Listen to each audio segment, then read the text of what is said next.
Nursing minds Unblock, जहां हम complex medical topics को सिंपल और याद रखने लायक बनाते हैं। आज हम एक इंपॉर्टेंट न्यूरो इमरजेंसी डिस्कस करेंगे, टाइप ऑफ इंट्राक्रेनियल हैमरेज, यानी दिमाग के अंदर होने वाली ब्लीडिंग्स।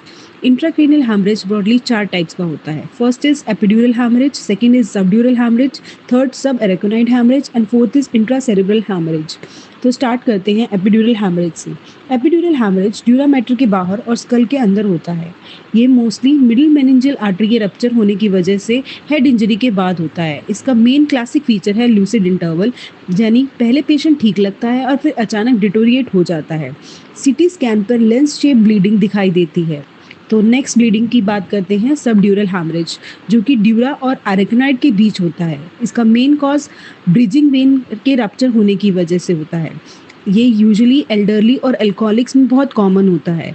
इवन माइनर ट्रॉमा के बाद भी ये हो जाता है। सीटी स्कैन पर क्रेसेंट शेप ब्लीडिंग दिखाई देती है। नेक्स्ट इज सब एरेक्नाइड हैमरेज, एरेक्नाइड और पाया के बीच में होता है। सबसे कॉमन कॉज इसका बेरी एन्यूरिज्म रप्चर होने की वजह से। पेशेंट प्रेजेंट करेगा sudden severe thunder clap, headache, बहुत ज़ोर से सर दर्द होगा। सीटी पर दिखाई देगा कि बेसल सिस्टर्नम में ब्लीड है। फोर्थ है इंट्रासेरिब्रल हैमरेज, जिसको हम आईसीएच या पैरेन्काइमल ब्लीड भी कहते हैं। ये डायरेक्टली ब्रेन टिश्यू में होने वाली ब्लीडिंग है। सबसे कॉमन कॉज इसका हाइपरटेंशन होता है, लेकिन ट्रॉमा, ट्यूमर या एंटीकोगुलेंट्स थेरेपी लेने के बाद भी ये हो सकता है।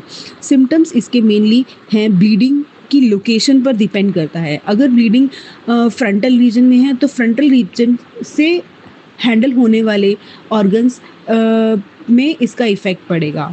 ऑसिपिटल में है तो हो सकता है आईज पे इफेक्ट पड़े। जैसे बेसल गैंग्लिया में ब्लीड है तो उससे रिलेटेड ऑर्गन्स या साइट्स पर इफेक्ट पड़ेगा। तो हम क्विक रिकैप करते हैं। Epidural haemorrhage means artery rupture होगी और लूसिड इंटरवल दिखाई देगा। सबड्यूरल हैमरेज वेन रप्चर की वजह से होता है, क्रेसेंट ब्लीड होती है। नेक्स्ट इज सब एरेक्नाइड हैमरेज, जिसमें जैसे बैरी एन्यूरिज्म, थंडर क्लैप, हेडेक भी, इंटरसेरेब्रल हाइपरटेंशन और ब्रेन पैरेन्काइमल ब्लीड।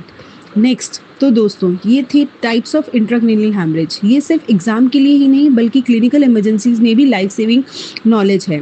अगर आपको वीडियो पसंद आया तो लाइक, शेयर और सब्सक्राइब जरूर करें। और याद रखिए, नर्सिंग माइंड्स अनब्लॉक करता है लर्निंग कॉन्सेप्ट्स को एक सिंपल टाइम पे। Thank you, happy learning.